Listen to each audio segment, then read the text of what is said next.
qui vont être entendus demain, le matin, l'après-midi, en visio, en présentiel.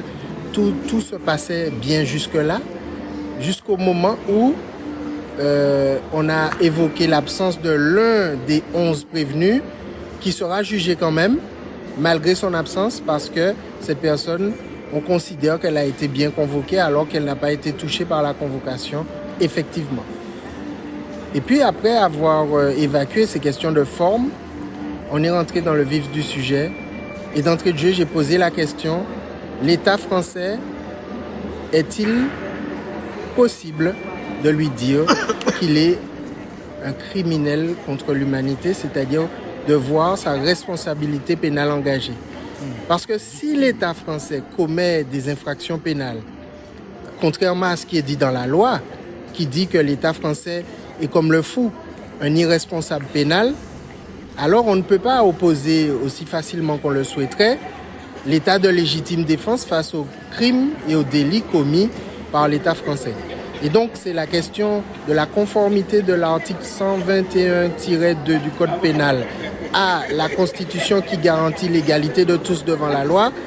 Moi, j'ai pas le droit de tuer, j'ai pas le droit de violer, j'ai pas le droit de voler, j'ai pas le droit de commettre d'apologie de crimes contre l'humanité. Est-ce que l'État français, lui, il a le droit de faire tout ça? C'est la question à laquelle, non pas le tribunal doit répondre, mais le Conseil constitutionnel doit répondre si jamais le tribunal décide, et ça c'est à lui de décider, de transmettre cette question au Conseil constitutionnel, d'abord à la Cour de cassation qui va opérer un filtre, ensuite au Conseil constitutionnel. Si cette décision de transmission est prise, alors le procès s'arrête. Certes, le procès dans l'action de juger, mais pas dans les débats qui vont se poursuivre aujourd'hui, demain et après-demain. En tout cas, là, la question, en fait, n'a pas besoin de réponse.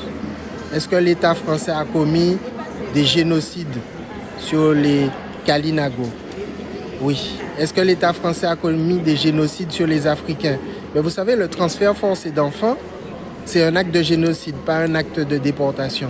Donc oui, les Africains réduits en esclavage ont été victimes de génocide, de déportation pour les adultes et de réduction en esclavage. Et toute l'histoire du récit colonial nous raconte également les actes de torture et de barbarie qui sont un autre crime contre l'humanité.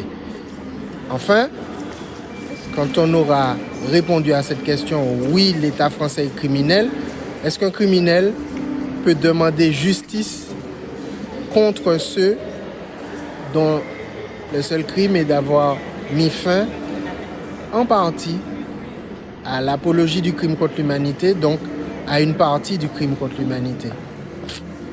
C'est la deuxième question qui sera évoquée demain et surtout qui sera plaidée après-demain. À toi. Mon cas fait un coup de décodeur, je vais vous expliquer ça très simplement parce qu'il y en a peut-être qui se disent oui, j'ai compris, mais j'ai pas bien compris. En soi, on va être simple, on va être factuel. L'État français dit qu'on ne doit pas faire l'apologie de crimes contre l'humanité.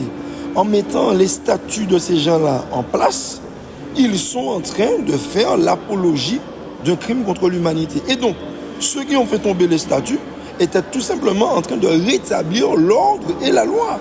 Donc, celui qui commet le crime, en l'occurrence l'État français, qui fait l'apologie du crime de guerre, est en train de dire poursuivez ceux qui ont rétabli l'ordre. Ça veut dire que ceux qui ont fait tomber les statuts sont dans leur bon droit. Parce que ces statuts faisaient l'apologie d'un crime contre l'humanité. Et c'est l'État français qui a mis ces statuts en place. Et donc, ils ne peuvent pas se permettre de demander de condamner ceux qui, eux, ont fait ce qui doit se faire. Donc aujourd'hui, en ne mettant pas l'État français devant ses responsabilités, c'est faire un faux procès, c'est faire un simulacre, c'est faire une comédie, puisque ces gens, en quelque part, devraient avoir la médaille qu'on a donnée à Bernard Ayotte. Ça aussi, c'est un vol, mais on va en parler après. Donc ça veut dire que tu as compris ce que j'ai plaidé alors? Mais bien sûr que j'ai compris ce que tu as plaidé. J'ai eu peur de n'avoir pas été là. C'était clair. Mais ça t'éclaire comme de roche. Donc yo tani. Donc si on pas comprendre, c'est comprendre, on pas les comprendre. C'est pas que yo pas comprendre, on fait un rôle pas comprendre. Mais nous faisons autant. Mais nous faisons autant. Oh yeah. Dis-nous quelques mots, champion.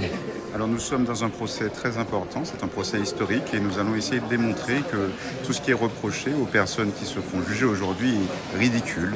Comme d'habitude, il y a la jeunesse martiniquaise qui est attaquée régulièrement. Et puis nous, avocats, nous devons nous tenir aux côtés de cette jeunesse parce que finalement, ceux qu'on appelle les jeunes, ce sont peut-être les adultes de la Martinique. Il serait temps qu'on laisse cette jeunesse penser, s'exprimer, au lieu de la pourchasser comme ça et la traîner devant les tribunaux. On en a un peu assez, on est un peu fatigué de dire les mêmes choses, mais on va poursuivre et on fera du mieux qu'on peut.